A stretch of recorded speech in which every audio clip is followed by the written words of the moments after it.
Olá, bem-vindo, cara estudante, bem-vindo, cara estudante.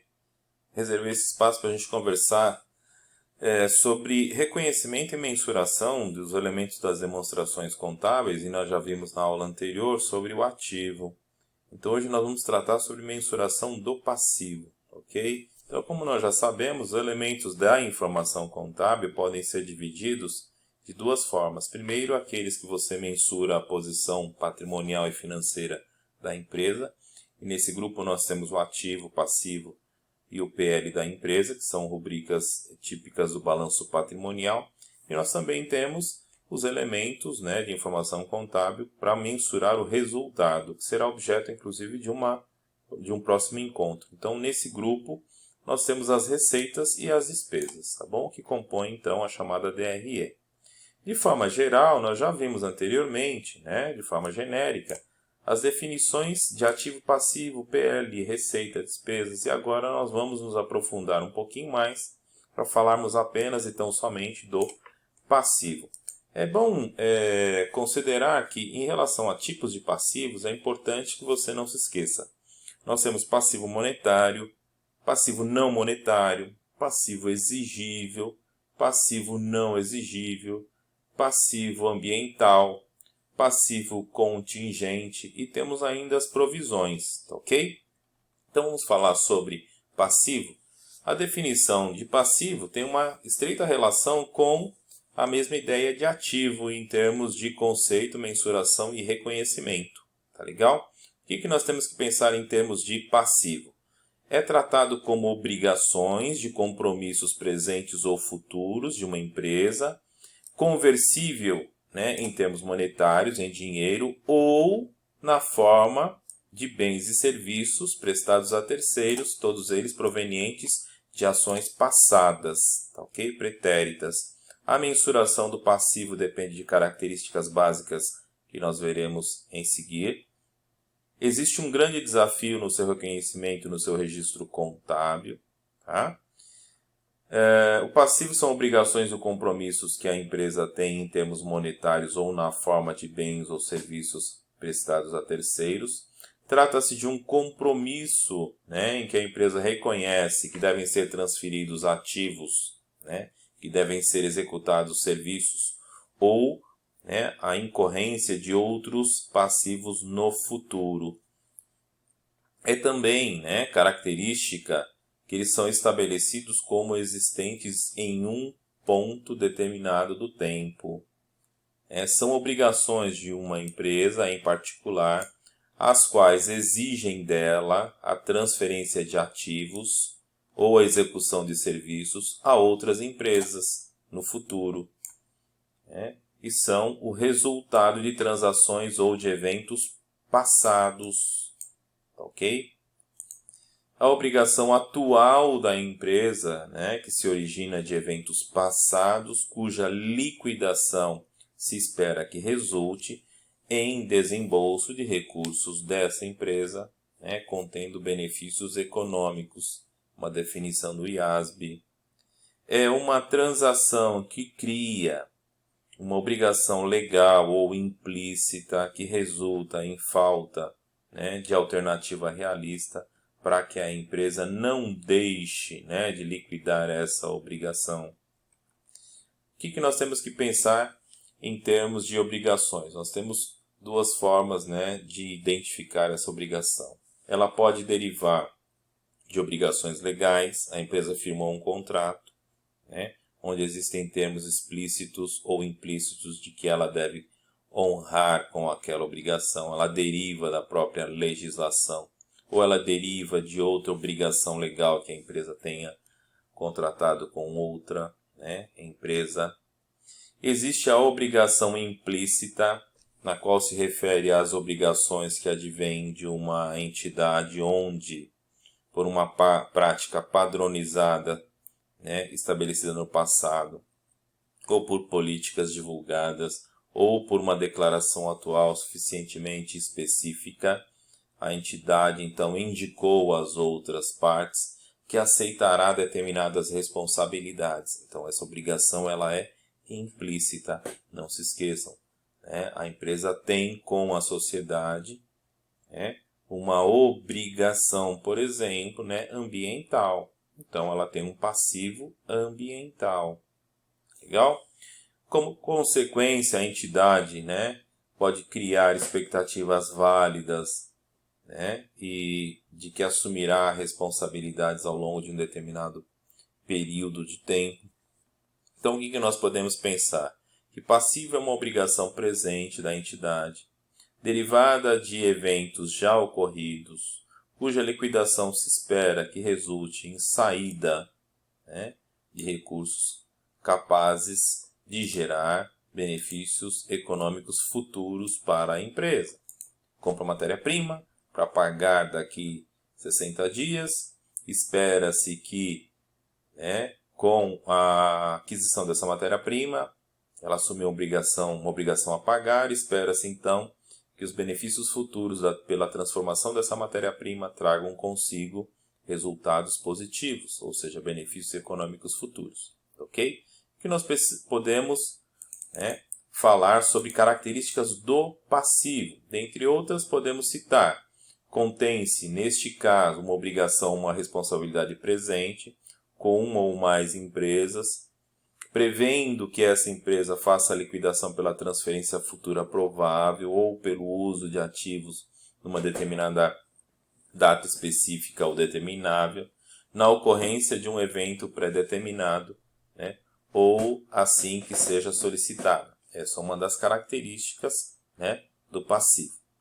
Outra, obrigação ou responsabilidade que ela assume, né, perante a sociedade. Então, ela se compromete, permitindo, portanto, a ela pouco ou nenhuma liberdade para evitar um sacrifício futuro. Então, aí, nesse caso, o passivo deixa, né, pouco ou nenhuma liberdade a quem deve, né, a não ser o fato de liquidá-lo.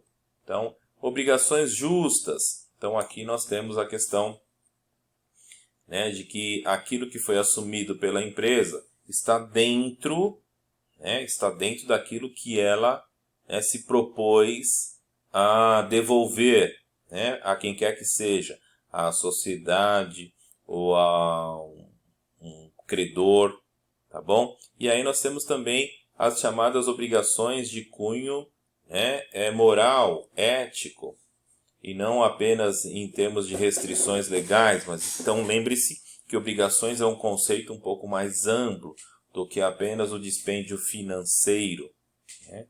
E há também aquelas obrigações construtivas que decorrem de usos e costumes que a empresa tem.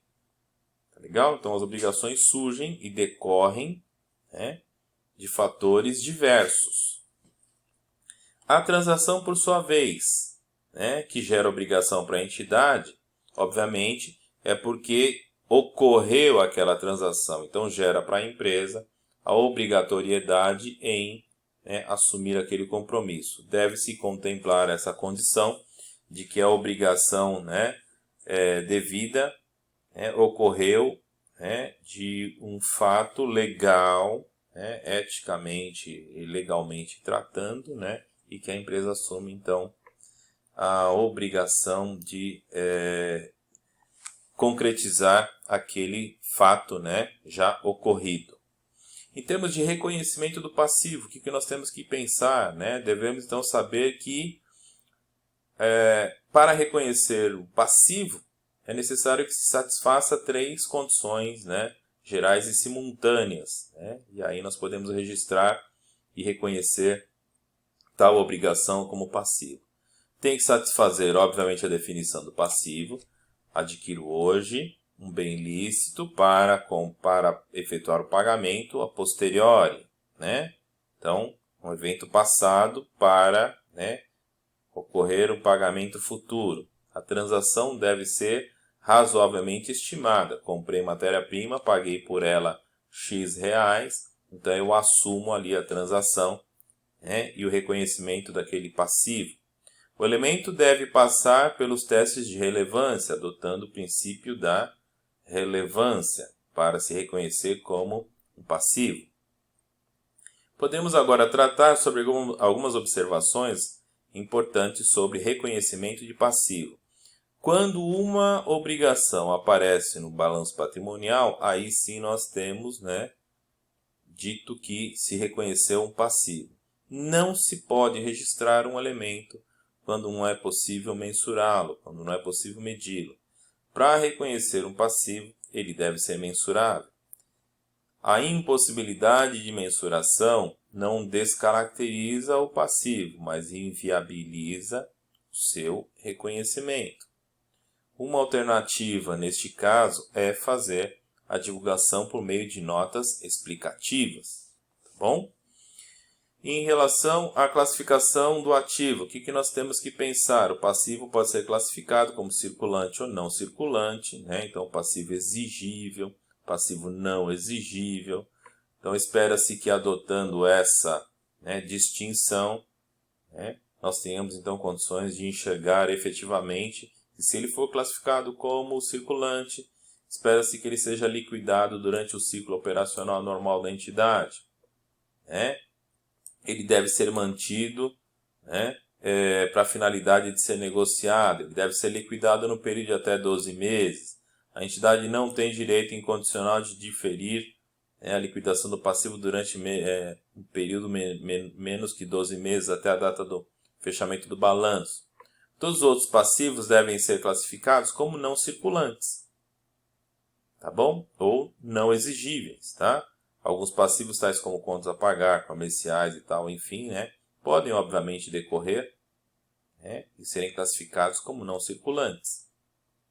Esses itens, né, são classificados como passivos circulantes que não sejam liquidados em mais de 12 meses após a data do balanço.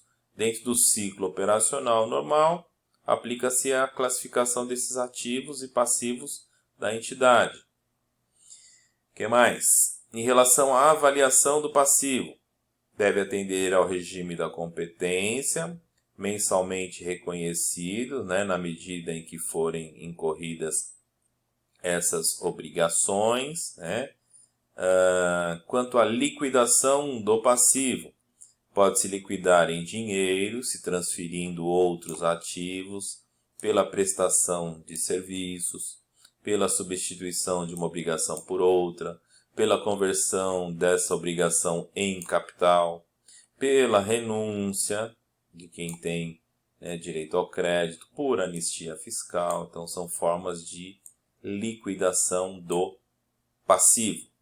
Quanto à base de mensuração, né, desse passivo, nós temos custo histórico, de cumprimento de obrigação, valor de mercado, de liberação e de presumido. Qual é utilizado? Custo histórico, tá bom? Sobre o que é passivo contingente. Então, nós temos aqui, exemplo, ações judiciais em andamento, né? Se forem decorrentes de lides contratuais trabalhistas e tudo mais, né, nós vamos ter possivelmente que honrar com esse passivo, por exemplo, trabalhista. Então, nasce da obrigação, né, resultante de eventos passados e cuja existência será confirmada apenas pela ocorrência ou não desse evento futuro incerto, tá? Passivo contingencial ou contingente. Da obrigação presente, né, nós temos aí resultado de eventos passados, mas que não é reconhecido no passivo, porque é improvável uma saída de recursos, né, incorporando benefícios econômicos. Então, não é possível fazer uma estimativa confiável do valor da obrigação. Entretanto, é necessário que se faça a citação em notas explicativas. Ok? Pessoal, é isso, né? O texto mais detalhado você vai encontrar na plataforma da Liga. Tá legal? Então, não deixe de fazer a leitura pausada do texto que ficará disponível para você, tá bom? E da atividade proposta para a fixação deste conhecimento. Agradeço mais uma vez, um forte abraço.